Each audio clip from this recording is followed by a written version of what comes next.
बिस्मिल्लाहिर्रहमानिर्रहीम। पंजाब रंग नज़ारे यूट्यूब चैनल के नाजरीन, अल्हम्दुलिल्लाह हम मुसलमान हैं और मुसलमान होने के नाते हमें इस्लामी मालूमात से भी दिलचस्पी होनी चाहिए। आज इसी सिलसिला के मुताल्लिक एक सवाल लेकर हाजिर हूँ। कुछ लोग इन मालूमात से आगाह होंगे और कुछ को पता नहीं होगा। सवाल ये है कि हज़रत इब्राहीम अलैहिस्सलाम ने जो दुम्बा कुर्बानी के लिए ज़िब्हा किया था,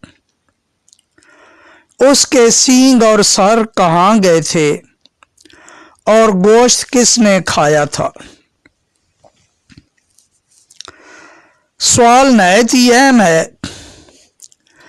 जिन हजरात को जवाब मालूम नहीं वो जवाब सुने और जिनको मालूम है वो भी इस जवाब के साथ टैली कर लें और ये मालूमात दूसरे लोगों तक वीडियो को शेयर करके पहुंचाएं ताकि ज़्यादा से ज़्यादा लोगों तक ये इस्लामी मालूमात पहुंच सके। तो आइए जवाब की तरफ चलते हैं। इस सवाल का जवाब है कि जो दुम्बा हज़रत जिब्राईल अलैहिस्सलाम हज़रत इस्माईल अलैहिस्सलाम की कुर्बानी के लिए जन्नत से लाए थे, जिससे हज़रत इब्राहीम अलैहिस्सलाम ने ज़िब्हा किया था, उस दुम्बे का सर और सींग बैतुल्ला यानी खाना काबा की छत में दफन किए गए थे, जबकि उस दुम्बे का गोश्त आसमान से एक आग आई और जलाकर चली गई। पुराने वक्तों में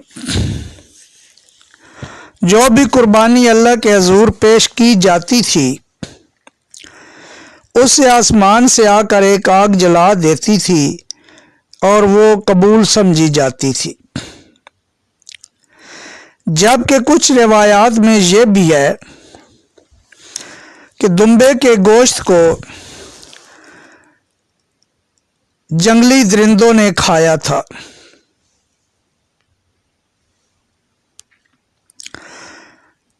उस दुम्बे के जो सींग थे और खाना काबा की छत में दफन किए गए थे, जब यजीद लईन ने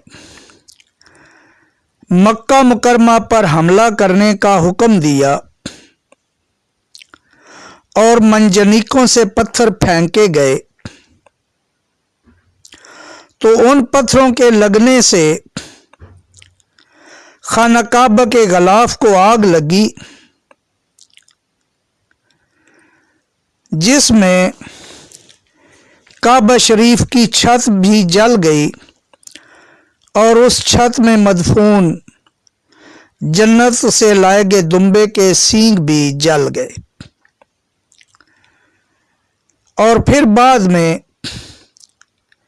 बैतुल्ला शरीफ यानी काबा शरीफ की तामीर व मुरम्मत की गई। कुरैशी मक्का इन सींगों और सर की बहुत ताज़ीम करते थे कि ये एक उनके आबा व अजदाद की निशानी थी। लेकिन जब वाक़े करबला के बाद यजीद ने मक्का मुकरमा पर हमला करवाया تو उस हमले की वजह से जो मंजनीकों से पत्थर फेंके गए उनकी वजह से काबतुल्लाह शरीफ में आग लगी और वो सब कुछ जल गया।